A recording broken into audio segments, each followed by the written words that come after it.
Hello दोस्तों, तो आज फिर से आप सभी का एक बार फिर से स्वागत है आपके अपने परिवार अध्ययन सेंटर में। आज के हम इस वीडियो में बात करने वाले हैं संविधान सभा के गठन और संरचना के पार्ट 2 वाले वीडियो पर। इसके पहले हमने काफी कुछ समझा। इसके पहले हमने ये समझा कि किस प्रकार संविधान सभा बनने की यात्रा पूरी हुई, किस तरह से इसकी डिमांड हुई। लोकमान्य तिलक ने 1895 में स्वराज बिल प्रस्तुत किया, फिर 1922 में गांधी जी ने इसमें सहमति दिखाई, फिर उसके बाद में 1934 में मानवेंद्र नाथ ने स्वराज की मांग करी, संविधान सभा की मांग करी, 1935 में कांग्रेस ने करी, उसके बाद में 1938 में शीघ्र अतिशीघ्र मताधिकार के आधार पर चाचा नेहरू ने संविधान सभा की मांग करी। उसके बाद में अगस्त प्रस्ताव वाली बात 8 अगस्त 1940 को हुई। उसके बाद में 1942 को अगर बात करते हैं तो क्रिप्स मिशन की बात हुई। क्रिप्स मिशन जो स्ट्रीट फूड क्रिप्स भारत लेकर के आए मार्च 1942 में, वो फेल हुआ, मुस्लिम लीग ने उसको अस्वीकार किया। उसके बाद में अल्टीमेटली हमने कैबिनेट मिशन को स्वीकार किया। हमारे देश की सभी पार्टियों ने मिलजुल करके बहुमत से कैबिनेट मिशन को स्वीकार किया और इसी के तहत हमारे देश में संविधान सभा का गठन हुआ। यहाँ तक की पूरी चर्चा आपको इससे पिछले लेक्चर में मिल जाएगी, जिसका लिंक आपको डिस्क्रिप्शन में मिल जाएगा। अगर आपने ये वो नहीं देखा है तो इसके पहले आप उसको देख लीजिए, उसके बाद इसको देखिए। चलिए, तो आज हम उससे आगे की संरचना को समझेंगे कि अगर जब हमारी संविधान सभा को परमिशन मिली और ये संविधान सभा बनना तय हुई तो कैसे कैसे बनी और क्या क्या ये सब कुछ हुआ। तो देखते हैं। सबसे पहले ये बात समझिए कि संविधान सभा का जो गठन और संरचना है, तो देखिए संविधान सभा का जो गठन हुआ था वो कैबिनेट मिशन के तहत हुआ था। कैबिनेट मिशन के तहत, कैबिनेट मिशन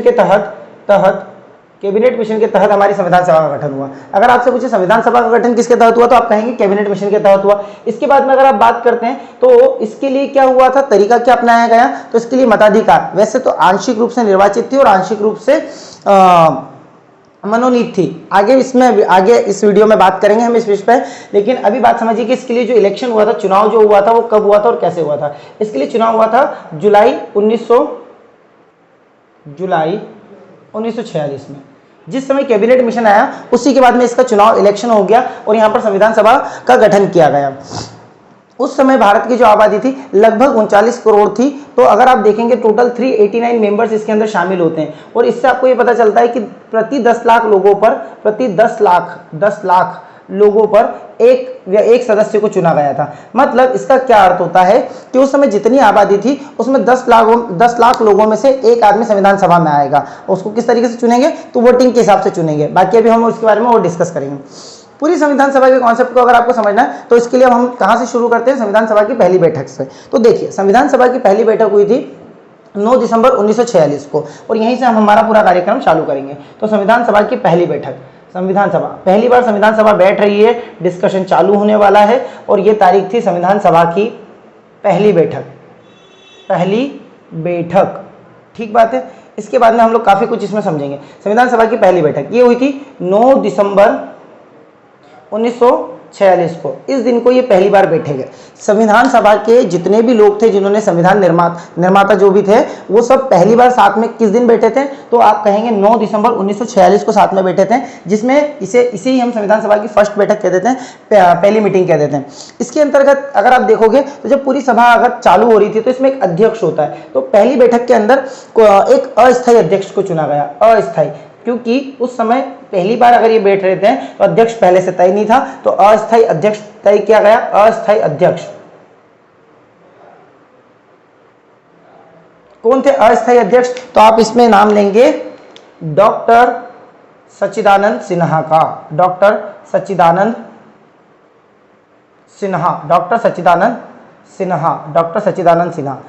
सच्चिदानंद सिन्हा जो थे ये पहली अस्थायी संविधान सभा के अध्यक्ष बने, या संविधान सभा के पहले अस्थायी अध्यक्ष कौन बने तो डॉक्टर सच्चिदानंद सिन्हा। ये किस जगह से आते थे तो ये बिहार से आते थे, बिहार से बिलोंग करते थे। इनकी मातृभूमि क्या हो जाती है? बिहार। बिहारी बाबू थे डॉक्टर सच्चिदानंद सिन्हा। चलिए, तो पहली बैठक हुई संविधान सभा की 9 दिसंबर 1946 को। अब इसके अंदर काफी सारी बातें तय की गई। जैसे एक अगर आप देखेंगे तो सबसे पहली बात इसमें सलाहकार किसको तय किया गया? सलाहकार तय किया गया था बी एन राव को। देखिए BN राव को सलाहकार तय करने का मतलब क्या हो जाता है कि भैया इस संविधान सभा में कुछ लोग ऐसे होंगे जिनको संविधान की दूसरे देशों के संविधान की काफी समझ होगी, संविधान किस प्रकार बनता है कैसे नहीं बनता है। कुछ ऐसे भी होंगे जिनकी संविधान की समझ कमजोर भी हो सकती है, कुछ ऐसे हो सकते हैं जिनका एक क्षेत्र में विशेष ज्ञान हो, दूसरे क्षेत्र में कम हो। तो एक पर्टिकुलर किसी देश की पॉलिटिक्स को लेकर के जो हमारे देश में उस समय के माने जाते हैं कि सबसे ज्यादा इंटेलिजेंट व्यक्तियों में से एक बेनेगल नरसिंह राव, ठीक है, BN राव, बेनेगल नरसिंह राव बहुत ज्यादा प्रतिष्ठित, ये अंतरराष्ट्रीय कोर्ट में, मतलब जो इंटरनेशनल कोर्ट ऑफ जस्टिस है जिसका हेडक्वार्टर नीदरलैंड के हेग शहर में होता है, ये उसमें जज रह चुके थे। तो इनको अंतरराष्ट्रीय कानून की भी काफी ज्यादा समझ थी और ये कानून को पूरा अच्छे से समझते थे। इसी के लिए इन्हें भारतीय संविधान सभा का सलाहकार नियुक्त किया गया, एज अ एडवाइजर इनको नियुक्त किया गया, अपॉइंट किया गया। देखिए यहां तक हो जाता है। इसके अलावा अस्थायी अध्यक्ष, फिर उसके बाद में अगर आप देखोगे तो पहली संविधान सभा में टोटल मिलाकर के 211 के लगभग लोग आए थे, लगभग लोग आए थे 211 के आसपास। कहीं कहीं पर ये डेटा 208 लिखा हुआ है, कहीं कहीं पर 211 लिखा हुआ है। एनसीईआरटी के अकॉर्डिंग चलेंगे तो 211 लोग वहां पर टोटल मौजूद रहे थे पहली संविधान सभा में। तो आपको याद रखना है कि इसमें टोटल कितने लोग आए थे। उसके बाद में अगर आप देखेंगे कि पहली संविधान सभा में जब ये अस्थायी अध्यक्ष डॉक्टर सच्चिदानंद सिन्हा, सलाहकार BN राव थे, 211 लोग आए थे। तो इन्हीं 211 लोगों में से दो व्यक्तियों को उपाध्यक्ष भी तय किया गया। उपाध्यक्ष किन किन को तय किया गया? तो उपाध्यक्ष दो लोग थे, एक थे TT कृष्णमचारी, TT कृष्णमचारी, और दूसरे व्यक्ति थे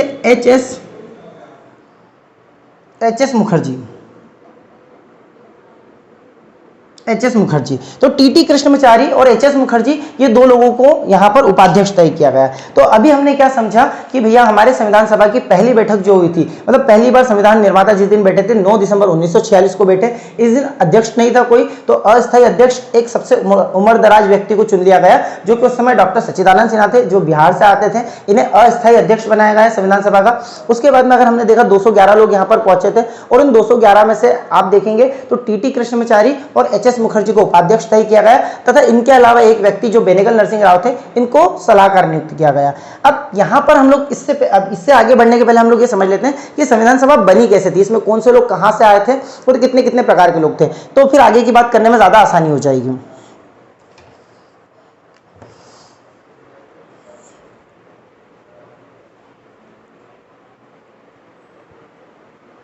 चलिए तो देखते हैं हमारे पास में क्या था, कैसा था। कैबिनेट मिशन के तहत अगर हमारी संविधान सभा का निर्माण हुआ था, तो कैबिनेट मिशन में ये लिखा था, कैबिनेट मिशन में क्या लिखा था? कैबिनेट मिशन में लिखा था कि भैया हमारे देश में संविधान सभा का निर्माण होगा और वो चुनाव के आधार पर होगा, और ये जुलाई 1946 में आया था। तो जुलाई 1946 में चुनाव हुआ था। तो कैसे कैसे होना था देखिए। भारत उस समय 3 हिस्सों में था। 3 हिस्से कौन कौन से थे? तो भारत के पहले 3 हिस्से के थे। एक तो आपका ब्रिटिश भारत था। ब्रिटिश भारत किसे कह रहे हैं हम लोग समझते हैं। ब्रिटिश भारत था, ब्रिटिश प्रांत या ब्रिटिश भारत। दूसरा था आपका कमिश्नरी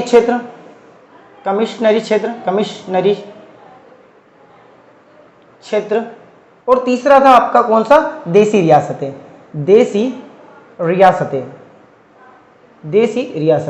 ये 3 टाइप की चीजों में बटा था भारत। तो देखिए भारत 3 हिस्सों में बटा था, एक ब्रिटिश भारत, कमिश्नरी क्षेत्र और देसी रियासत। तो ब्रिटिश भारत क्या है? तो उस समय के ऐसे प्रांत जो सीधे तौर पे अंग्रेजों की सत्ता के कब्जे में थे, एक बात। दूसरी बात, वहां पर मुख्यमंत्री चुना जाता था, वहां की गवर्नमेंट थी, लोकल लेवल पर, प्रांतीय लेवल पर एक गवर्नमेंट थी जो उस प्रांत पे काम करती थी। जैसे मद्रास हो गया, उत्तर प्रदेश हो गया, मध्य प्रदेश हो गया, मध्य प्रांत हो गया, यूनाइटेड प्रोविंसेस उत्तर प्रदेश का नाम हुआ करता था। तो इस तरह के जो क्षेत्र थे जहां पर सीधे तौर पर ब्रिटिश गवर्नमेंट का कब्जा था, ब्रिटिश गवर्नमेंट का शासन था, और वहां पर अपना एक मुख्यमंत्री भी हुआ करता था, या फिर कम से कम सरकार का एक प्रतिनिधि व्यक्ति तो होता ही था। तो उस क्षेत्र को हम लोग कह रहे थे ब्रिटिश भारत। ठीक है, तो ऐसे क्षेत्र जो बीच बीच के थे, अगर आप भारत के नक्शे को इमेजिन करोगे तो इसमें ये उत्तर प्रदेश, बिहार, वेस्ट बंगाल, इधर मद्रास, उड़ीसा, और इधर इसके अलावा जैसे अगर आप देखोगे कमिश्नरी क्षेत्र, तो कमिश्नरी क्षेत्र कौन से आ जाते हैं? तो उस समय देश में 4 कमिश्नरी क्षेत्र हुआ करते थे, जिनमें से संविधान सभा में से लोगों को चुना गया था। तो कौन कौन से 4 कमिश्नरी क्षेत्र थे, इनको भी देख लेते हैं हम लोग। नंबर 1 यहां पे लिख लेते हैं, इस तरफ लिख लेते हैं। कमिश्नरी क्षेत्र कौन कौन से थे? नंबर 1 आपका दिल्ली, नंबर 2 बलूचिस्तान वर्तमान में पाकिस्तान में है, उस समय भारत में ही था, ठीक बात है, बलूचिस्तान। नंबर 3 कुर्ग, ये कर्नाटक के अंदर पड़ता है, और चौथा राजस्थान के अंदर का अजमेर। ये चारों के चारों जो थे आपके ये कमिश्नरी क्षेत्र थे। ये चारों के चारों क्या थे? दिल्ली, बलूचिस्तान, कुर्ग और अजमेर, ये आपके कहां पर थे? कमिश्नरी क्षेत्र। अब ये कमिश्नरी क्षेत्र क्या होता है? तो आप इसको वर्तमान में किसके साथ रिलेट कर सकते हैं? आप इसको यूनियन टेरिटरी के साथ रिलेट कर सकते हो। ऐसे क्षेत्र जो सरकार के कब्जे में तो हो, सरकार के प्रशासन में तो हो, लेकिन वहां पर लोकल गवर्नमेंट नाम का कोई चीज नहीं हो, सीधे सरकार अपने एक कैंडिडेट को अपॉइंट करेगी और वो कैंडिडेट अपने तरीके से उस जगह को रूल करेगा या प्रशासित करेगा। वो इसके लिए केंद्र सरकार की मदद ले सकता है और वहां पर लोकल लोगों से वोटिंग वगैरह का या उन लोगों के उन पे प्रशासन करने के लिए उनकी राय जरूरी नहीं होगी। यहां पर केंद्र सरकार अपने तरीके से रूल कर सकती थी। तो ये चार क्षेत्र थे, एक दिल्ली था, बलूचिस्तान था, कुर्ग था और अजमेर था। ये चार क्षेत्र कमिश्नरी क्षेत्र थे। मतलब ये भी सीधे तौर पे आप कह सकते हो ब्रिटिश के कब्जे में थे और ये भी ब्रिटिश के कब्जे में, लेकिन यहाँ पर एक लोकल गवर्नमेंट होती थी जो लोगों के लिए वोटिंग राइट से बनती थी। और ये वाली जो थी, ये वाली सीधे तौर पे यूटी जैसे आप इसको रिलेट कर सकते हो। अगर देसी रियासत का कॉन्सेप्ट समझते हैं आप, तो देसी रियासतें उस समय के राजा रजवाड़ों का जो था वो सिस्टम हो जाता है। मतलब ऐसे क्षेत्र जहां पर सीधे तौर पर राजा राज करता था और राजा का अपना राजपाट होता था, राजतंत्र होता था। तो भारत के अंदर ऐसा ऐसा मामला था। अगर आप देखोगे टोटल, तो इस पूरे भारत में से लोगों को चुन करके संविधान सभा का निर्माण करना था। ये कहां पर लिखा था? तो ये 1946 के कैबिनेट मिशन में लिखा था। तो जब आप देख रहे हो इन दोनों में से जिसमें ब्रिटेन का सीधे तौर पे कब्जा है, इन दोनों में से, इसमें से अगर आप देखोगे तो 292 मेंबर्स इसमें से चुने जाने थे आबादी के हिसाब से। इसमें से 4 लोग चुने जाने थे और इसमें से अगर आप देखते हो तो टोटल 93 कैंडिडेट चुने जाने थे।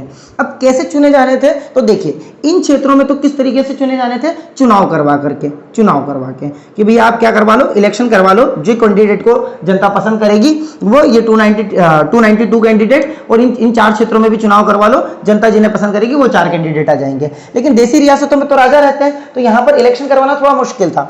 तो इन राजाओं को ये सुविधा दी गई कि आप आपकी पसंद से किसी को भेज सकते हो, इलेक्शन कराने की जरूरत नहीं है। राजा का मन करता है कि भाई राजा का सबसे खास सलाहकार व्यक्ति वो जाए तो वो चले जाए, राजा जिसको अपॉइंट करना चाहे वो जा सकता है। ठीक बात है। तो राजा जिसको चाहे उसको अपॉइंट कर सकता था। यहां पर ये सबसे खास बात थी। तो इसको हम कहते हैं मनोनीत कर पाए, मनोनीत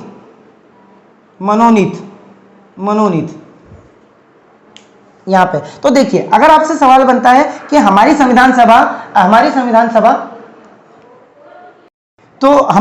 सभा अगर आपसे प्रश्न बनता है कि किस प्रकार से तैयार की गई थी, तो आप क्या कहेंगे? आंशिक रूप से तो निर्वाचित यानी कि चुनाव वाली थी और आंशिक रूप से मनोनीत। अब आंशिक शब्द का मतलब होता है आधा ये और आधा वो। तो देखिए, आधे तौर पर हमारी मनोनीत थी और आधे तौर पर कैसी थी? चुनाव वाली थी। तो आप लिखेंगे इसमें क्या लिखेंगे? संविधान सभा किस प्रकार से तय की गई थी? संविधान सभा कैसी थी? तो आप इसका जवाब देंगे आंशिक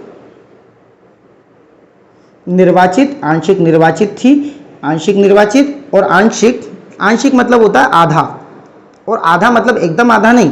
आंशिक मतलब होता है आधा, कोई भी आधा हिस्सा हो सकता है, थोड़ा आधा या ज्यादा आधा भी हो सकता है, कोई भी रेशो में हो सकता है। आंशिक मनोनीत करने का मतलब भी आप समझ ही गए होंगे, मन से चयन कर देना, मनोनीत।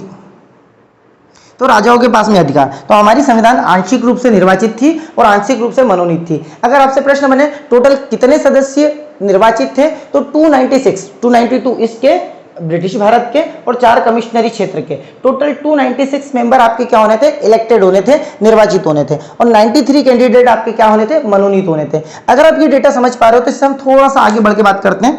देखिए, 292 यहाँ के ब्रिटिश भारत के प्लस 4 कमिश्नरी क्षेत्र के और प्लस 93 लोग कहाँ के? देसी रियासत के। तो टोटल हो जाता है, अगर करके देख लेते हैं हम, 3 2 5 4 9, ये 9 हो गया आपका। उसके बाद में 9 और 9 18 का 8 हो जाएगा, और कैरी करेंगे 1 तो 389, टोटल 389 मेंबर्स। वैसे मुझे तो ये डेटा याद है, लेकिन आपके लिए मैं बता रहा हूं कि आप इन तीनों को जोड़ करके भी बना सकते हैं ये नंबर। टोटल 389 कैंडिडेट्स आपके यहाँ पर चुने गए थे या संविधान सभा में तय किए गए थे। ये आजादी के पहले की बात है। जब आजादी के पहले की बात है मतलब 1946 की बात चल रही है। 1946 में जब हमारे देश में भारत, पाकिस्तान और बांग्लादेश शामिल था, तब की बात थी। तो टोटल 389 मेंबर्स को यहाँ पर शामिल किया गया। अब यहाँ तक अगर आप समझ गए, तो इन 389 में से ये 296 मेंबर ये कैसे थे? निर्वाचित थे। तो ये निर्वाचित थे, तो अब एक सवाल और आएगा कि निर्वाचित थे भैया, तो ये किस पार्टी से निर्वाचित हुए?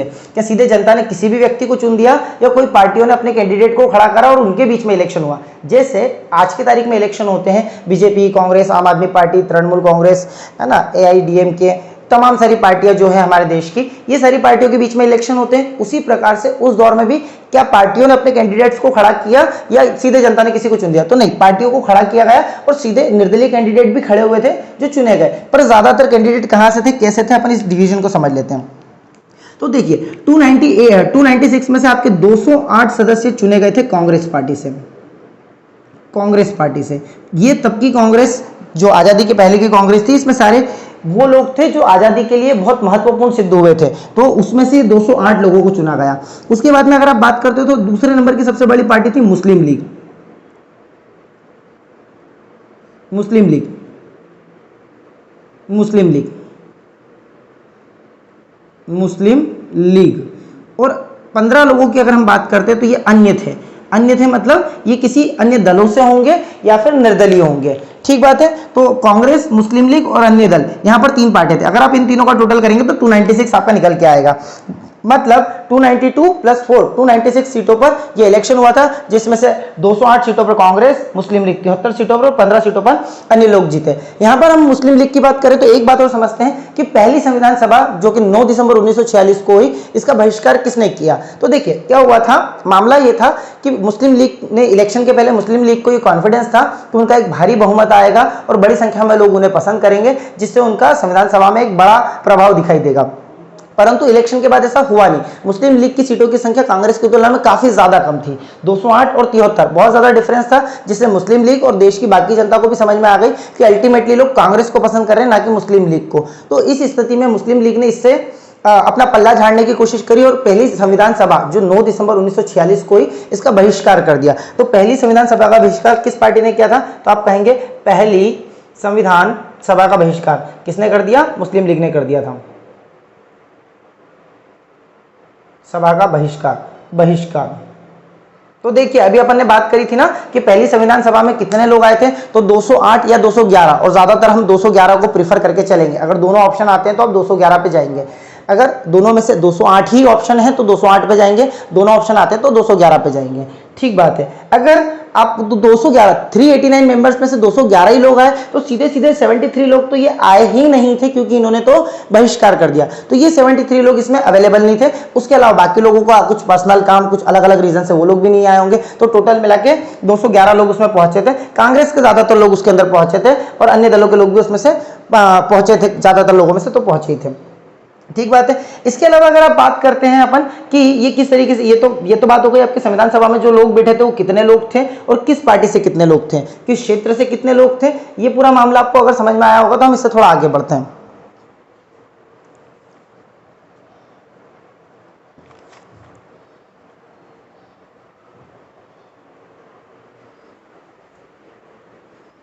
चलिए देखिए अब क्या बात आएगी।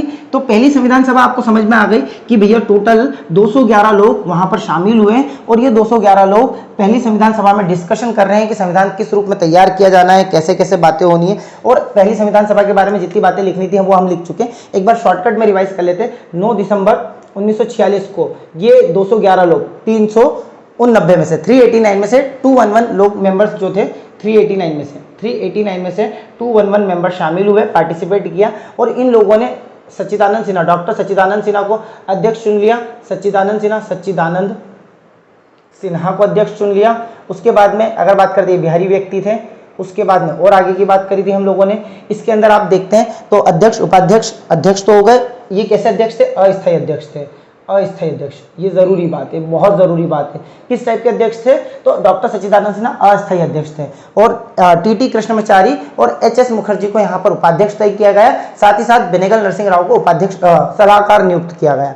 ये सारी बातें हम लोगों ने समझ ली थी। अब इसके बाद में अगली बैठक लगी थी 11 दिसंबर को। तो देखिए 11 दिसंबर को अगली बैठक लगी थी 1946 में। अब इस बैठक में क्या किया गया? तो सबसे पहले तो इन्होंने ये किया कि जो अस्थायी अध्यक्ष है हम इसकी जगह पर स्थायी अध्यक्ष तय कर लेते हैं, ताकि आगे की संविधान की कार्यवाही, संविधान निर्माण की जो कार्यवाही है ज्यादा आसान तरीके से चल सके, सुचारू रूप से चल सके।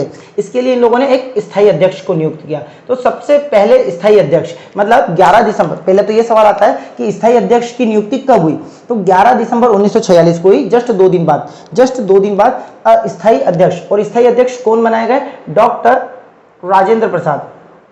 ये भी कहां से थे? ये भी आपके बिहार से थे, डॉक्टर राजेंद्र प्रसाद।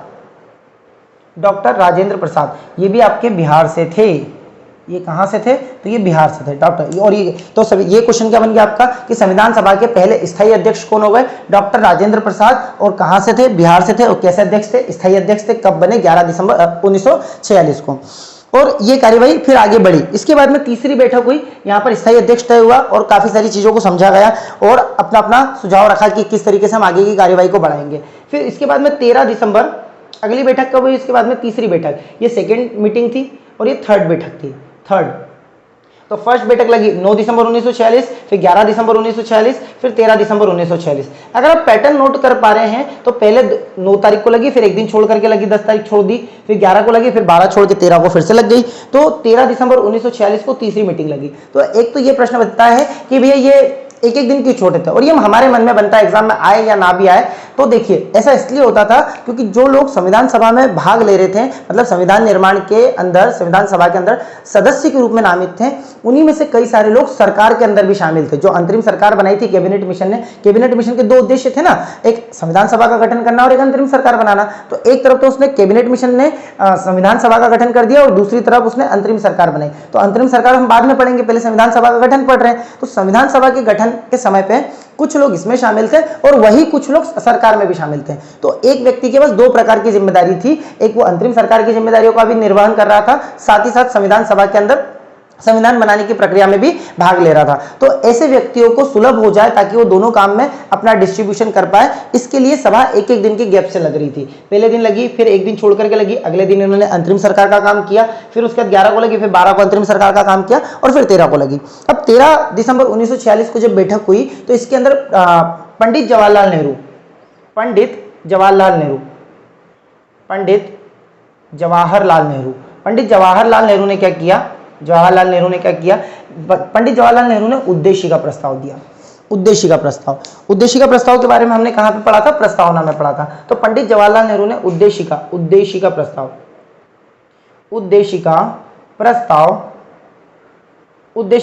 लॉन्च किया, उद्देशिका प्रस्ताव दिया। अब ये उद्देशिका प्रस्ताव क्या दिया? इसमें उद्देशिका प्रस्ताव में ये लिखा था कि मैंने आपको ये वहां पर भी बताया था, एक बार इसको वापस से रिवाइज कर लेते हैं। उद्देशिका प्रस्ताव में कुछ इस तरीके से लिखा था कि हम संविधान किस तरह का बनाना चाहते हैं, कि हम ऐसे संविधान का निर्माण करें जिससे आगे भविष्य में चल के कैसे देश का निर्माण होगा, वो पूरी की पूरी बात उद्देशिका प्रस्ताव में लिखी थी। उदाहरण के तौर पर आप समझिए कि जैसे अगर आज हम कोई कंपनी खोलते हैं तो उस कंपनी में हम क्या करते हैं कि पहले एक डॉक्यूमेंट बना लेते हैं कि हमारी कंपनी ऐसे ऐसे काम करेगी जिससे आगे चलकर कंपनी ये चीजें अचीव कर पाएगी। हम कंपनी में सारी चीजों में बैठने की व्यवस्था इस प्रकार से रखेगी जिससे आगे आने वाले लोगों को बैठने में दिक्कतें नहीं होगी और वो इस व्यवस्था को अच्छा मानेंगे। ऐसे हम किसी भी चीज में पहले से तय कर लेते हैं ना, उसी प्रकार से संविधान किस प्रकार का बनाएंगे जिससे भविष्य में देश कैसा बनेगा, इस बात को तय करने के लिए हमारा उद्देश्य क्या है, हमारा अल्टीमेट गोल क्या है, इसके लिए इसको कहा गया ऑब्जेक्टिव रिजोल्यूशन या उद्देशिका प्रस्ताव। तो पंडित जवाहरलाल नेहरू ने उद्देशिका प्रस्ताव यानी कि ऑब्जेक्टिव रिजोल्यूशन को 13 दिसंबर 1946 को प्रस्तुत किया। यह प्रश्न इस साल एमपीपीएससी प्रीलिम्स में भी आया था, 2023 प्रीलिम्स मध्य प्रदेश। ठीक है, देखिए 13 दिसंबर 1946 को उद्देशिका प्रस्ताव पंडित जवाहरलाल नेहरू ने प्रस्तुत किया। उसके बाद में अगर आप देखेंगे पंडित जवाहरलाल नेहरू ने यहां पर उद्देशिका प्रस्ताव को पारित कर दिया, ठीक बात है। अब ये उद्देशिका प्रस्ताव सर्वसम्मति से या अधिकतर बहुमत से पास हो गई, ज्यादातर स्वरूप में लोगों ने इसको पसंद किया, मतलब ये बहुमत से पारित हो गई। भाई पहले तो प्रस्ताव लेकर आए ना, उद्देशिका तो प्रस्ताव था, प्रस्ताव मतलब क्या? प्रपोजल, मानना हो तो मानो, नहीं तो ना मानो। तो सबके बीच में रखा गया, जो मेंबर्स बैठे थे उन सबने इसको पढ़ा, मतलब पंडित जवाहरलाल नेहरू ने इसको पढ़ के सुनाया कि ये किस तरीके का था, सबने सुना और उसके बाद में अगर लोगों को पसंद आया तो उन्होंने हाँ में वोटिंग दी, पसंद नहीं आया तो ना में वोटिंग दी। तो अगर हाँ में वोटिंग हो गई तो बहुमत ज्यादा हो गया, तो ज्यादातर लोगों ने अपनी वोटिंग हाँ में दे दी कि हाँ हमें ये बहुत अच्छा आइडिया लगा है, आपका ऑब्जेक्टिव जो है देश को बनाने का वो बहुत अच्छा है कि अब इस तरीके के देश का निर्माण करने के लिए हम लोग संविधान बना रहे हैं। तो अल्टीमेटली अच्छा, अब ये बहुमत से पारित हुआ, लेकिन ये ऐसा नहीं कि उसी दिन खड़े खड़े पारित हो गया, इसमें भी समय देखिए। अच्छा, इसमें मैंने आपको डायरेक्ट बता दिया, लेकिन इसमें समझिएगा। इस दिन तो उद्देशिका प्रस्ताव पारित किया गया, किस दिन? 13 दिसंबर 1946 को। और अब लोगों ने इसको समझने के लिए कि इसमें जो बातें लिखी है इसका क्या प्रभाव होगा, कुछ समय लिया। तो अल्टीमेटली इसकी जब अगली बैठक हुई थी वो हुई थी 22 जनवरी। अब देखिए दिसंबर में साल खत्म हो रहा है और जनवरी से नया साल शुरू हो रहा है, तो ये साल कौन सा हो जाएगा? 1947। 22 जनवरी 1947। आपको डेट याद रखने में कोई दिक्कत नहीं जाएगी। 9 दिसंबर को पहले, 13 को, 9, 11, 13, ये 46 में, दिसंबर के महीने में। फिर टाइम लिया लोगों ने, उसके बाद में 22 जनवरी 1947 को। इस दिन तक लोगों ने सब आपस में तय कर लिया कि हम किस तरीके से, हमको ये ऑब्जेक्टिव रिजोल्यूशन पसंद है कि नहीं है। फिर इसमें वोटिंग हुई और फिर उसके बाद में, इस तारीख के बाद में, ये बहुमत से क्या हो गया, पारित कर दिया गया। मतलब उद्देशिका प्रस्ताव इस तरीके से पास हुआ। और यही आगे चल करके जब हमारा संविधान पूरा बन जाता है तो यही उद्देशिका प्रस्ताव प्रस्तावना के रूप में हमारे संविधान में आज भी शामिल है। इसका परिवर्तित रूप, कैसा रूप ये पूछता है, किस प्रकार का रूप, परिवर्तित रूप काय में शामिल है, प्रस्तावना के रूप में। प्रस्तावना बना करके आज भी ये उद्देशिका प्रस्ताव हमारे संविधान में है कि हम इस तरह के संविधान का निर्माण करते हैं जिससे देश में एकता, अखंडता, संप्रभुता बनी रहे। और भी कई सारी बातें उसके अंदर आती है। लोकतांत्रिक गणराज्य बनाने की बात हम लोग करते हैं, पंथ निरपेक्ष। तो ये सारी बातें यहाँ पे क्या हो गई, 13 दिसंबर 1946 को पंडित जवाहरलाल नेहरू ने उद्देशिका प्रस्ताव दिया। ये 22 जनवरी 1947 को बहुमत से पारित हो गया। इसी का परिवर्तित रूप प्रस्तावना के रूप में स्वीकार किया गया। अब जब ये पास हो गया तो इसको आगे शिफ्ट करना पड़ेगा, इसी के आधार पर संविधान बनाना है, क्योंकि हमारा अल्टीमेट गोल है, यही ऑब्जेक्टिव है। तो इस अल्टीमेट गोल का क्या हुआ देखते हैं, चलिए आगे देखते हैं कैसे होगा, क्या होगा। तो आगे मेरी बात को समझिए। 22 जनवरी 1947 अभी देश आजाद नहीं हुआ है, इस साल अगस्त में आजाद होगा। 22 जनवरी 1947 चल रहा है ना, हाँ, तो 15 अगस्त को आजाद होगा। 22 जनवरी 1947 को जब ये उद्देशिका प्रस्ताव पारित हो गया, क्या हो गया, उद्देशिका प्रस्ताव शॉर्टकट में लिख देते हैं, उद्देश्य पूरा लिख देते हैं, उत्तर प्रदेश दिख रहा है, उद्देशिका प्रस्ताव जब ये पारित हो गया तो पारित होने के बाद में इसको किसको सौंपा गया भाई, उस किसको रखा गया था कि क्या संविधान बनाने में किसकी मदद लेनी थी, सलाहकार की। तो ये BN राव को, बेनेगल नरसिंह राव, इनको सौंपा गया, बेनेगल नरसिंह राव BN राव, जो क्या थे, सलाहकार थे, और इनको कहा गया कि इस ऑब्जेक्टिव रिजोल्यूशन के हिसाब से आप आपका संविधान बना के लाके दीजिए। और बेनेगल नरसिंह राव ने इस पूरे ऑब्जेक्टिव रिजोल्यूशन को लिया, इसको अच्छे से पढ़ा। इस पूरे डॉक्यूमेंटेशन को समझने के बाद में उन्होंने कई देशों के संविधान का अध्ययन किया। मोटे मोटे तौर पर आप कह सकते हो 60 देशों के आसपास का उन्होंने अध्ययन किया और संविधानों का अध्ययन किया, अलग अलग 60 देशों का। और पढ़ने के बाद में उन्होंने एक फाइनल ड्राफ्ट तैयार करके दिया। ड्राफ्ट मतलब प्रारूप, एक कच्चा संविधान आप जिसको कह सकते हो, प्रारूप, कच्चा संविधान, और उसी को अंग्रेजी में हम कह रहे हैं ड्राफ्ट। तो इसने ऐसा नहीं होगा कि आज दिया और आज के आज रिटर्न हो जाएगा। तो जनवरी से लेकर के 22 जनवरी से लेकर के इन्होंने समय लिया काफ़ी सारा। और इसी साल में अगर आप देखोगे तो कब तक, अक्टूबर, कहाँ से कहाँ तक देख लेते हैं, 22 जनवरी 1947 से लेकर के इन्होंने अक्टूबर 1947 का टाइम लिया। मतलब अक्टूबर तक इन्होंने देश के आज़ाद होने के बाद तक इस पर काम किया और काफ़ी ज़्यादा काम किया। किसने, BN राव ने काम किया इसके ऊपर, बेनेगल नरसिंह राव, याद रखिएगा पूरा नाम भी। 22 जनवरी 1947 को यहाँ पे ले लिया इन्होंने, फिर इसके ऊपर इन्होंने काम किया कब तक, अक्टूबर 1947 तक इसके ऊपर काम किया। और काम करने के बाद में इन्होंने जो संविधान बनाया उसको समझते हो किस तरीके से था। उसमें टोटल 243 आर्टिकल उन्होंने बनाए, यानी कि अनुच्छेद। कितने अनुच्छेदों का बनाया गया उसके अंदर, उन्होंने कहा 243 अनुच्छेद। और उसके बाद में उस कच्चे संविधान के अंदर कितने अनुसूचियाँ थी, 13 अनुसूचियाँ थी। एक बार अनुसूची और अनुच्छेद हम लोग समझ लेते हैं क्या होता है शॉर्टकट में। देखिए, अनुच्छेद तो वो हो गया पर्टिकुलर पॉइंट कि इस पॉइंट पे ये बात लिखी है। जैसे उदाहरण से समझते हैं कि कोई एक आर्टिकल ले लेते हैं, आर्टिकल नंबर 15, और उस पर लिख दिया कि भैया यहाँ पे जाति, धर्म, लिंग और जन्म स्थान, इन सब के आधार पे भेदभाव नहीं होगा, और उससे जुड़ी हुई जो बातें वो सब वहाँ उस आर्टिकल नंबर 15 पे लिख दी।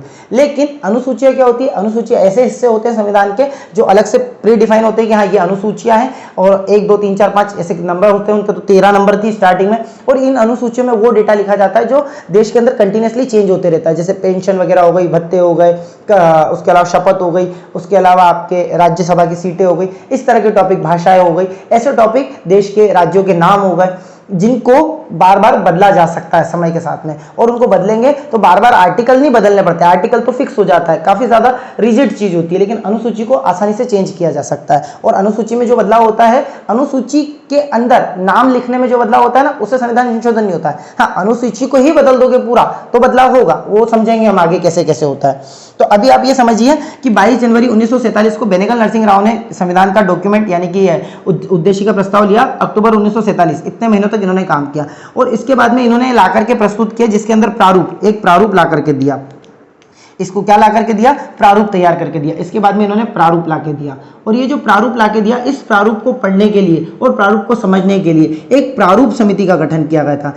ऐसे संविधान सभा के अंदर कई सारी समितियों का गठन किया गया था। प्रारूप समिति का गठन, तो देखिए प्रारूप समिति बनाई गई थी इस प्रारूप को पढ़ने के लिए। ये प्रारूप बनेगा तो इस प्रारूप को पढ़ेगा कौन? तो संविधान सभा में सिर्फ प्रारूप समिति नहीं बनी थी, कई सारी समितियां थी कि झंडा समिति, झंडा कैसे होगा, अल्पसंख्यक अधिकार समिति थी, संघ समिति थी, प्रांतीय समिति थी, ठीक है, मौलिक अधिकार समिति थी। ऐसी कई सारी प्रकार की समितियां बनाई गई। और समितियों का अगला जैसे वीडियो आएगा, अगला जो भी आएगा तो उसमें आप समझोगे कि समितियां किस प्रकार से बनाई गई थी। उनमें से एक समिति थी आपकी प्रारूप समिति। अब प्रारूप समिति को अगर हम देखेंगे तो इसका काम क्या था? इन सारी समितियों के अपने अपने कुछ काम बटे थे। तो प्रारूप समिति का पर्टिकुलर काम यह था कि जो बेनेगल नरसिंह राव डॉक्यूमेंट तैयार करके लाके देंगे, जो ड्राफ्ट ला करके देंगे, इस ड्राफ्ट को बैठ करके पढ़ना है और पढ़ करके समझना है। अब इसमें क्या कमी है, क्या ज्यादा अच्छा है, क्या बुरा है, इसको मॉडिफाई करना है कि नहीं करना है, कौन सा आर्टिकल सही लग रहा है, कौन सा गलत लग रहा है, भारत के पर्सपेक्टिव से सही है कि नहीं है, ये सारी बातों को तय करने का काम। तो ये प्रारूप समिति के बारे में आप समझ लेते हैं यहाँ पर, क्योंकि इसकी जरूरत है हमारे को। ये कब बनी थी? तो ये 29 अगस्त 1947, देश की आज़ादी के कुछ ही दिन बाद, है ना, 1947, 29 अगस्त, 15 अगस्त को आज़ाद हुआ देश, उसके 14 दिन बाद ये बन गई। 29 अगस्त 1947 को प्रारूप समिति बनी थी। अगर इसके अंदर आप बात करते हो टोटल कितने मेंबर तय किए गए थे, तो इसके अंदर टोटल 7 मेंबर तय किए गए थे। कितने सदस्य? 7 सदस्य थे, 7 सदस्य। बाकी जैसे अगर हम इस कमेटी की डिटेल की बात करेंगे तो कमेटी की एक वीडियो हम बना देंगे जिससे आपको ज़्यादा आसान हो जाएगा कमेटी को समझने में। और इसके अध्यक्ष किसको बनाया गया था? तो इसके अध्यक्ष थे भीमराव अंबेडकर साहब, भारत रत्न भीमराव अंबेडकर साहब, BR अंबेडकर। देखिए, इसीलिए आपने सुना होगा, ज्यादातर लोग कहते हैं कि भारत का संविधान किसने बनाया? तो भीमराव अंबेडकर साहब ने बनाया। भाई इतने सारे लोग थे, फिर भी लोग आसानी से कह देते हैं ना कि भारत का संविधान किसने बनाया? भीमराव अंबेडकर साहब ने बनाया। तो ऐसा इसलिए कह देते हैं क्योंकि इसके अंदर जो सबसे महत्वपूर्ण काम था, इस प्रारूप में से क्या चीज हमारे संविधान के अंदर लेकर आनी है या क्या नहीं लानी चाहिए, इस बात को पढ़ना और पढ़ करके सब लोगों के सामने रखना, ये काम प्रारूप समिति का था। और प्रारूप समिति के भी अध्यक्ष भीमराव अंबेडकर साहब थे। तो इसी आधार पर लोग इनको कह देते हैं कि सबसे महत्वपूर्ण रोल इन्होंने निभाया कहीं ना कहीं संविधान के निर्माण में। सभी लोगों का अपना अपना रोल बहुत महत्वपूर्ण था, किसी के रोल को कम नहीं किया जा सकता, लेकिन इनका जो काम था वो प्रारूप को पढ़ने का था, मतलब अल्टीमेट चीज को तय करना काम इनके हाथ में था। ठीक बात है। तो प्रारूप समिति ने ये क्या करा? BN नरसिंह राव से ये प्रारूप को लिया। अब इन्होंने लिया अक्टूबर के महीने में, अक्टूबर के महीने में लिया तो इनको भी पढ़ने में समय लगेगा। इन 7 लोगों ने मिलकर के इस पूरे प्रारूप के एक एक आर्टिकल को बड़े ध्यान से पढ़ा, एक एक अनुसूची को बड़े ध्यान से पढ़ा और इसके अंदर कमियां और फायदे दोनों चीजों को देख करके एक कुछ नया कुछ तैयार किया इन्होंने जो इससे अलग था। तो प्रारूप समिति ने प्रारूप में बदलाव किया। इन्होंने अपना नया प्रारूप दिया, ऐसे कर लेते, नया प्रारूप दिया, नया ड्राफ्ट दिया। तो नया ड्राफ्ट इन्होंने जो दिया, ड्राफ्ट कमेटी के हेड BR अंबेडकर, इन्होंने जो नया प्रारूप दिया वो कब दिया? तो अक्टूबर में लेते हैं, ये फेब में देते हैं, फेब 1948 में। मतलब इन्होंने देखिए नवंबर, दिसंबर, जनवरी, फरवरी, ये 4 महीने अगर आप देखेंगे तो इन्होंने लिए और इस संविधान, ये जो प्रारूप था इसको पूरा पढ़ करके समझ करके जनता ये इनको सुपुर्द किया कि इनको संविधान सभा को, कि भैया देखिए हमने इस प्रारूप को पढ़ा, बेनेगल नरसिंह राव के प्रारूप को पढ़ा और इसमें ये अच्छी बात है, ये बुरी बात है। जब इन्होंने ये 2nd नंबर का प्रारूप दिया, पहला प्रारूप किसने दिया? बेनेगल नरसिंह राव ने। दूसरा प्रारूप ये दिया आपके BR अंबेडकर साहब ने। और जब इन्होंने प्रारूप दिया तो इसके अंदर कैसा कैसा मामला था? इसके अंदर मामला था 315 आर्टिकल थे, 315 अनुच्छेद थे। मतलब इन्होंने अनुच्छेद की संख्या 243 से बढ़ा करके कितनी कर दी? 315 अनुच्छेद, 315। और अनुसूचियां कितनी कर दी? 8 अनुसूची कर दी, 8 अनुसूची कर दी, ये 8 अनुसूचियां बना दी। तो प्रारूप समिति ने अपना प्रारूप दे दिया। अब ये प्रारूप इन्होंने तैयार तो कर दिया, लेकिन देखिए जब संविधान सभा के अंदर की प्रारूप समिति को पढ़ने के लिए, ड्राफ्ट को पढ़ने के लिए इतना समय लगा, तो क्या सभी लोग इसको एक दिन में तो नहीं पढ़ सकते? तो अब इस संविधान सभा का अल्टीमेट टारगेट था कि ये जो ड्राफ्ट तैयार हुआ है, इस ड्राफ्ट को सभी सदस्य अच्छे से बारीकी से पढ़ पाए और अपने अपने क्षेत्र का प्रतिनिधित्व करते हुए इसकी कमियां बता पाए कि इसको ठीक किया जा सके, सभी लोगों के मिलकर, मतलब सभी लोग आपस में मिलकर के इसकी कमियों को ठीक कर सकें। तो इसके लिए लोगों को क्या किया गया? टाइम दिया गया। इस प्रारूप की, जो नया प्रारूप डॉक्टर भीमराव अंबेडकर साहब की समिति, प्रारूप समिति ने बनाया, इसकी अलग अलग कॉपियां बनाई गई और सभी सदस्यों के पास में, सभी देशी रियासतों के पास में इनकी कॉपियों को भेजा गया ताकि लोग उनको पढ़ पाए और इसके अंदर कमियां और दोष निकाल पाए। देखते हैं हम आगे। तो देखिए BR अंबेडकर साहब ने कब, कैसे, क्या क्या किया? इन्होंने फरवरी में लिया यहाँ से आपका आर्टिकल बेनेगल नरसिंह राव से लिया अक्टूबर में और फरवरी में रिटर्न किया, और फरवरी के अंदर इसकी क्या बनाई गई, फरवरी 1948 में, क्योंकि देखिए 46 में सभा शुरू हुई, 47 में उद्देश्य का प्रस्ताव पास हुआ, 22 जनवरी 1947 को पास हुआ। पास होने के बाद बेनेगल नरसिंह राव ने अक्टूबर तक का समय ले लिया, जिसमें एक ड्राफ्ट बना के लेकर के आए 243 आर्टिकल वाला और 13 अनुसूचियों वाला। उसके बाद में इस ड्राफ्ट को प्रारूप समिति ने लिया। प्रारूप समिति जो 29 अगस्त 1947 को बनी थी, जिसके अध्यक्ष भीमराव अंबेडकर साहब 7 सदस्य वाली थी, इस समिति ने उसको ठीक करके या और मॉडिफाई करके, ऐसा कहे ज्यादा सही रहेगा, उसको और मॉडिफाई करके इसके अंदर 315 आर्टिकल और 8 अनुसूचियां कर दी। और इस पूरे कार्यक्रम को करने के लिए उन्होंने फरवरी तक का समय ले लिया, फरवरी 48 तक का। ठीक बात है। 48 तो फरवरी 48 यानी कि 1948 फेब में इसकी क्या करी गई, ये जो प्रारूप था, इस प्रारूप की बनाई गई प्रतियां यानी कि फोटोकॉपी। प्रारूप की प्रतियों को सदस्यों के पास भेज दिया, सभा के सदस्यों के, सभा मतलब संविधान सभा के सदस्यों को दिया गया, ताकि लोग इनको पढ़ करके इसके अंदर से कमी और दोष निकाल पाए और उसको ठीक किया जा सके। तो अल्टीमेटली इन लोगों ने पढ़ने के लिए इसको काफी समय लिया और काफी समय मतलब बारीकी से पढ़ा होगा हर किसी ने। तो अक्टूबर 1948 एग्जैक्ट अगर बात करें 26 अक्टूबर 1948 तक इसको पढ़ा गया, पर्सनली पढ़ा गया। भाई मेरे पास एक प्रति आई, मान लीजिए मैं एक सदस्य हूं तो मेरे पास एक प्रति आएगी, तो मैंने इसको बैठ करके पढ़ा और मैंने अपने फायदे नुकसान के हिसाब से अपनी प्रजा मतलब अपने प्रशासित क्षेत्र, जिन लोगों ने मुझे चुन करके भेजा है उनके लिए, अगर राजा ने भेजा है तो राजा के हिसाब से, और अगर जनता के इलेक्शन द्वारा आया है तो जनता के हिसाब से, उनके फायदे नुकसान को सोच करके अपने हिसाब से पॉइंटों को नोट कर लिया कि मुझे इस बात पर बोलना है। ऐसे लोगों ने अपने अपने पॉइंट्स को नोट करके रख लिया। इसके बाद में क्या हुआ, अब इसके बाद में आगे की ये बात तय की गई, इस तारीख को बैठ करके 26 अक्टूबर 1948 को ये डिसाइड किया गया कि हम एक बार मिल करके इसका वाचन करते हैं। किसका? संविधान का वाचन करते हैं। संविधान का वाचन करते हैं मतलब क्या है, इस बात को समझिए कि देखिए, अब जैसे भीमराव अंबेडकर साहब ने प्रारूप तैयार करके दिया, तो ये प्रारूप सभी राज्यों में गया। सभी राज्यों में, अभी सभी राज्यों में मतलब राजाओं के पास भी गया, देसी रियासतों में, उसके अलावा ब्रिटिश भारत के प्रांतों में भी गया, उसके अलावा कमिश्नरी क्षेत्रों में भी गया। तो जब ये अलग अलग राज्यों में गया, सभी लोगों ने इसे पढ़ा, तो सब लोग अब साथ में मिलकर बैठते हैं, एक बार इसको पढ़ते हैं और साथ में सारी गलतियों को ठीक करते हैं, चलते हैं। जिससे क्या होगा, तो जिससे ये होगा कि हम अल्टीमेटली आखिर में एक संविधान तक पहुंच पाएंगे। तो उसके लिए संविधान को पढ़ना पड़ेगा, इसके प्रारूप को पढ़ना पड़ेगा। इस बात को कहा जाता है वाचन। तो इसको कहा गया कि भाई हम वाचन को शुरू करेंगे। वाचन शुरू हुए थे, मतलब वाचन तय किए गए कि हम भैया हम क्या करेंगे, अपने संविधान के 3 अलग अलग रीडिंग्स करेंगे, 3 वाचन करेंगे। तो वाचन तय किए गए, और ये वाचन किस प्रकार से हुए देखते हैं। इसमें टोटल कितने वाचन तय किए गए, अगर आपसे प्रश्न आता है कि संविधान के कितने वाचन हुए, कितनी रीडिंग्स हुई, तो 3 रीडिंग हुई। पहली रीडिंग कब से कब तक हुई, तो 4 अक्टूबर से लेकर माफ करना 4 नवंबर से होगी, अक्टूबर का महीना तो हो चुका है ना। 4 नवंबर से लेकर के 4 नवंबर 1948 से लेकर के 9 नवंबर 1948 तक, ये 5 दिन की रीडिंग हो जाती है। 4, 5, 6, 7, 8, 9, 6 दिन की। ठीक बात है, गिन लीजिएगा 4 तारीख से लेकर के 9 तारीख तक। उसके बाद में अगर आप देखते हैं तो ये 15 नवंबर, इसके बाद में अगर हम आगे बढ़ते हैं तो यहाँ तक पहली रीडिंग हुई। फिर 15 नवंबर 1948 से रीडिंग शुरू हुई, जो कि 1 साल के लगभग तक चली थी। ये 17 अक्टूबर 1948 यहाँ तक हुई। इसके बाद में अगर आप देखते हैं अगली रीडिंग, तो 14 नवंबर 1949 से लेकर के 26 नवंबर 1949 तक, 49 तक। देखिए अब ये ऐसे क्यों हुई, यहाँ पे 49 आ जाएगा, अक्टूबर से लेकर के नवंबर। 1 मिनट रुक जाइए, मैंने सन कुछ गलत तो नहीं डाल दिया। 4 नवंबर 1948 से लेकर, हाँ ठीक बात है, यहाँ से चेंज होगा।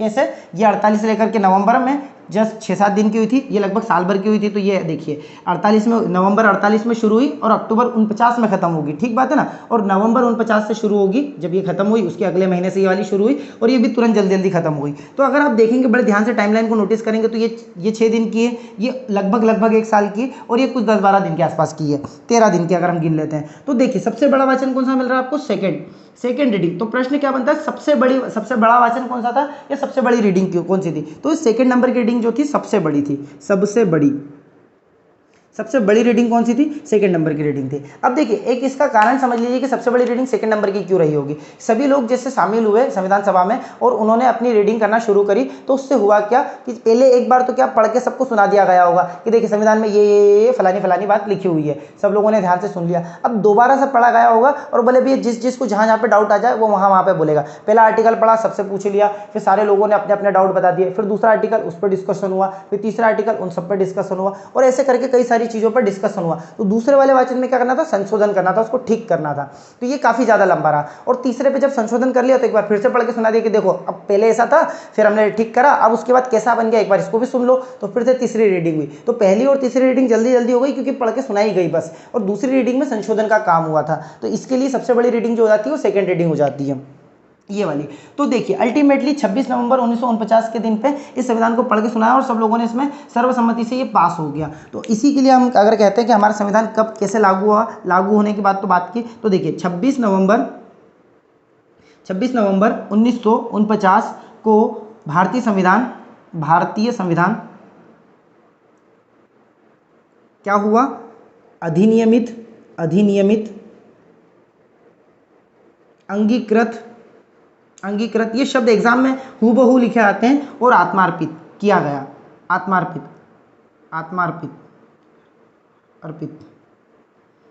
आत्मार्पित, ठीक बात है।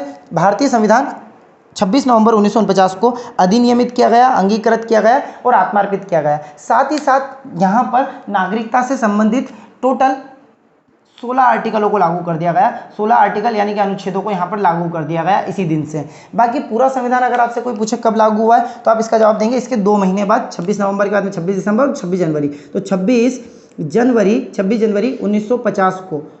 1950 को ये संविधान अल्टीमेटली लागू हुआ।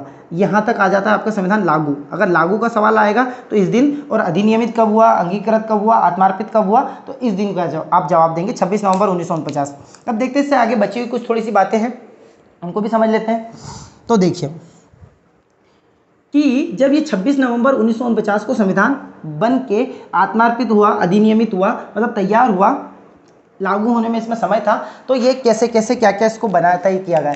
टोटल 26 नवंबर 1949 को इस संविधान पे कितने लोगों ने हस्ताक्षर करे? तो 284 लोगों ने इसके ऊपर हस्ताक्षर करे। मतलब इतने लोगों ने इसके ऊपर साइन करे अपने, जिसके बाद में ये तय हो गया कि चलो ये भारत का संविधान है। जो संविधान सभा में मौजूद लोग थे उन्होंने इसके ऊपर हस्ताक्षर करे। सवाल ये भी आता है कि इनमें से कितनी महिलाएं थी जिन्होंने संविधान के ऊपर हस्ताक्षर किए? तो 8 महिलाओं ने इसके ऊपर हस्ताक्षर किए थे। टोटल कितनी महिलाओं ने हस्ताक्षर किए? 8 महिलाओं ने। और उसमें टोटल कितने लोगों ने? 284 लोगों ने किए। अगर बात करते हैं इस दिन जो संविधान बना था, नया वाला संविधान, एकदम भारत का संविधान, नया क्या बोले, पहली बारी तो बना भारत का संविधान। तो इस भारत के संविधान के अंदर फाइनल संविधान, अंतिम संविधान, तो ये जो फाइनल संविधान बना था इसके अंदर कितने अनुच्छेद तय किए गए? तो इसके अंदर फाइनली सब कुछ संशोधन कर कुरा करके, जो बीच वाला जो सेकेंड रीडिंग के समय संशोधन हुआ था उसमें हो गए थे यहाँ पे 395 अनुच्छेद और 8 अनुसूचियाँ। तो एक प्रश्न आपसे ये भी आता है कि भारत के मूल संविधान में कितने अनुच्छेद थे और कितनी अनुसूचियाँ थी? तो भारत के मूल संविधान में 395 अनुच्छेद थे और 8 अनुसूचियाँ थी, जो कि आज बढ़कर के 12 अनुसूचियाँ हो गई है, और आर्टिकल भी लगभग बढ़कर के 450 से आगे निकल गए हैं। ठीक बात है। तो भारत का संविधान ऐसे। अब बात आती है कि ये संविधान को लागू करना 26 जनवरी 1950 को लागू करना था, उसके पहले संविधान सभा की 12वीं तथा अंतिम भी बैठक, मतलब कुल 12 बैठकों में ही संविधान का निर्माण हुआ। ये बैठक हुई थी 24 जनवरी 1950 को, मतलब संविधान लागू करने के 2 दिन पहले। 26 जनवरी को लागू होना है ना, 26 जनवरी 1950 को, 1950 को, इससे 2 दिन पहले इसकी बैठक हुई। और इस बैठक में क्या क्या तय किया गया कि भारत के राष्ट्रपति कौन होंगे? तो डॉक्टर राजेंद्र प्रसाद को राष्ट्रपति तय किया गया। राजेंद्र प्रसाद, इनको राष्ट्रपति तय किया गया। दूसरा, राष्ट्रगान क्या होगा? अगर राष्ट्रगान की बात कर लेते हैं तो ये क्या है हमारा? जनगण मन। और इसके अंदर अगर बात करते हो तो ये किसने लिखा है? तो जनगण मन राष्ट्रगान जो है हमारा, ये लिखा है आपके गुरुदेव रविंद्रनाथ टैगोर।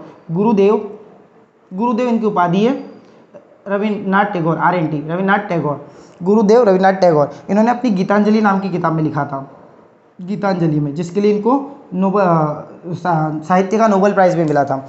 उसके अलावा अगर आप बात करते तो तीसरी चीज़ किसको शामिल करा था इस दिन? तो इस दिन हमारे राष्ट्रगीत को भी शामिल किया गया था।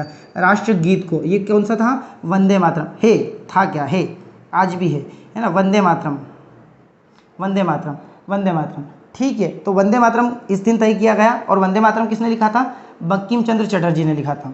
बंकिम चंद्र चटर्जी, बंकिम चंद्र चटर्जी, बंकिम चंद्र चटर्जी। और ये इन्होंने कौन सी किताब में लिखा था? अपनी किताब आनंद मठ में लिखा था। कौन सी किताब में? आनंद मठ में, आनंद मठ में। इसको तय किया गया कि ये भारत का राष्ट्रगीत, राष्ट्रगान जनगण मन और डॉक्टर राजेंद्र प्रसाद को देश का राष्ट्रपति, पहला राष्ट्रपति नियुक्त किया गया, राष्ट्रपति। तो ये अंतिम बैठक थी। उसके बाद में 26 जनवरी 1950 को हमारा संविधान लागू किया गया। 26 जनवरी 1950 को संविधान लागू कर दिया गया। अब बात आती है कि इस पूरी प्रक्रिया में, संविधान निर्माण की पूरी प्रक्रिया में भारत को समय कितना लगा? तो देखिए, अगर आप पूरा गिनेंगे तो 2 साल 11 माह 18 दिन, ये पूरा टाइम लगा है। 2 साल 11 महीने 18 दिन। अगर आप भारत संसद की वेबसाइट देखेंगे तो वहाँ पर 17 दिन लिखा हुआ होता है, लेकिन किताबों में अगर आप देखेंगे तो यहाँ पर 18 दिन लिखा होता है। 2 साल 11 माह 18 दिन लगा संविधान को बनने में। समय लगने वाला समय कितना था? 2 साल 11 माह 18 दिन। और अगर बात करते हैं इसके अंदर टोटल कितने रुपए का खर्च आया, तो आप कहेंगे इसके अंदर टोटल आया है 63 लाख रुपए का खर्च, 63 लाख रुपए का खर्च, 63 लाख का खर्च। और इसमें कितने देशों के बारे में पढ़ा गया? तो इसमें आप देखेंगे 60 देशों के बारे में पढ़ा गया, 60 देशों के बारे में पढ़ा गया, बारे में, या 60 देशों से प्रेरित हुआ, लगभग 60 देशों के आसपास से ये प्रेरित हुआ। ठीक है, तो इस तरीके से आपकी संविधान सभा पूरी तरीके से कंप्लीट होती है। और अगर आपको ये पूरा संविधान सभा का कॉन्सेप्ट समझ में आया है और आप आगे इसको इसी तरीके से देखना चाहते हैं, पसंद करना चाहते हैं, तो आप हमें कमेंट करके ज़रूर बताएं। अपने दोस्तों तक इसको शेयर करें, ठीक है, जिससे सभी का भला हो सके, ज़्यादा से ज़्यादा लोगों तक हमारी इस मुहिम को पहुँचाया जा सके। धन्यवाद।